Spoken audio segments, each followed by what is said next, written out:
Hello everyone, welcome to my YouTube channel Physics by Gita ma'am. As you know, we are dealing with our third chapter current electricity class 12th. देखिए हमने last class में क्या किया था, EMF of the cell, internal resistance and TPD of the cell. TPD means terminal potential difference. ठीक है, अब हम करेंगे grouping of number of identical cells. ठीक है, जो आइडेंटिकल सेम सेल होते हैं उनकी ग्रुपिंग करनी है हमने. ग्रुपिंग कितने टाइप की होती है? 3 टाइप की, series grouping, parallel grouping and mixed grouping. ठीक है, तीनों केस हम 1 बाय 1 डिस्कस करेंगे. सबसे पहले बात आती है सीरीज ग्रुपिंग.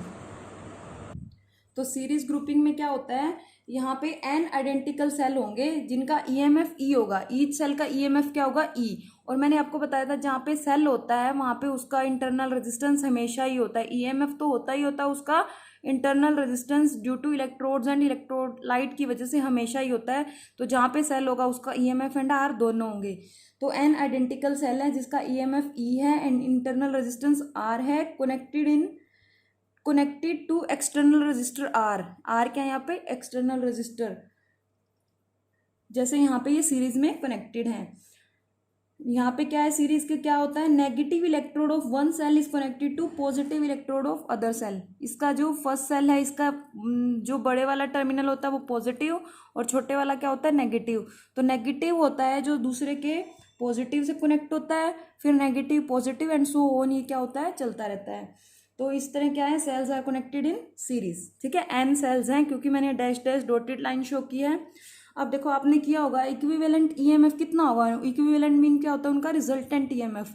एन सेल्स का सीरीज में क्या होगा? ई इक्विवेलेंट.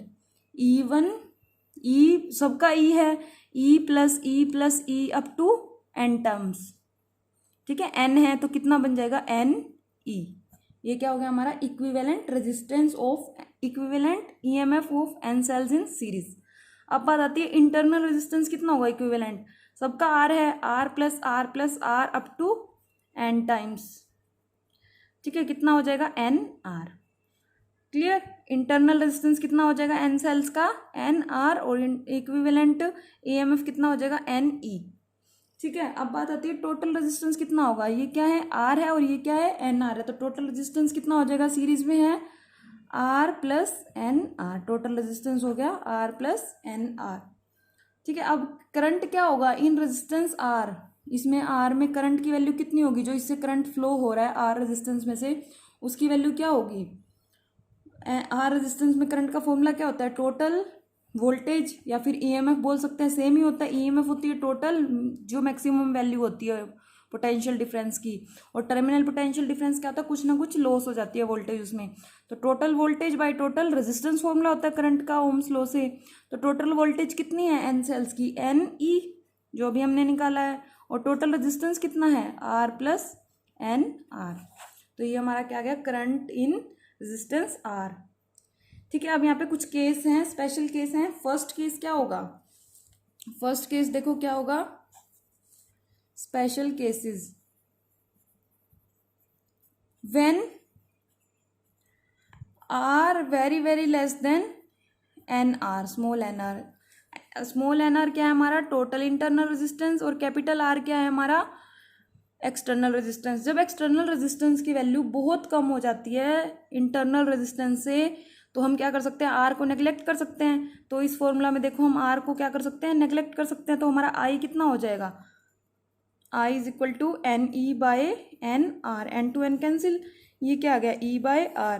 तो जब क्या होगा? आर की वैल्यू बहुत कम होगी, इस एक्सटर्नल रेजिस्टेंस बहुत कम होगा, तो जो करंट इन द सर्किट वो किसके इक्वल होगा? E by R. E by R क्या होता है? Current in the one single cell.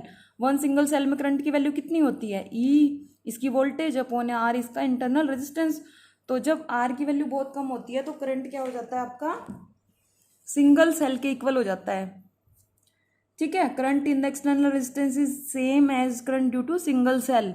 Same as current due to single cell. ये बात याद रखनी है कि जब एक्सटर्नल रेजिस्टेंस की वैल्यू बहुत कम हो जाए.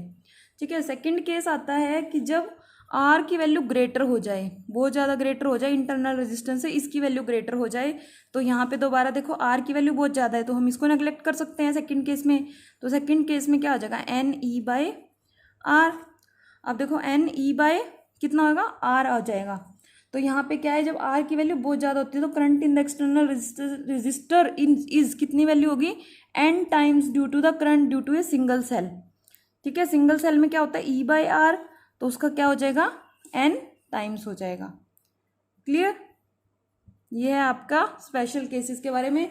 तो हम यहाँ से क्या कंक्लूजन निकाल सकते हैं, from the series combination of cells current drawn is maximum. Current की वैल्यू मैक्सिमम कब होगी, जब एक्सटर्नल रेजिस्टेंस की वैल्यू क्या हो, much greater than internal resistance, total internal resistance. ठीक है, तो ये है आपका grouping of identical cell in series. Series grouping में करंट की वैल्यू मैक्सिमम कब होगी, जब एक्सटर्नल रेजिस्टेंस की वैल्यू बहुत ज़्यादा हो, total internal resistance of N cells, उसकी वैल्यू क्या होगी, N times the total current due to a single cell. Single cell में जो करंट, टोटल करंट होता है ई बाई आर, उसका nth टाइम हो जाएगा। ठीक है,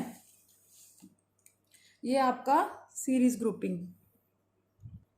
note down in your notebook, if any problem then ask. बेटा आप लिख लिख के अपना प्रैक्टिस करो और अच्छे से समझो, most important topic of this chapter. Okay जी, थैंक यू।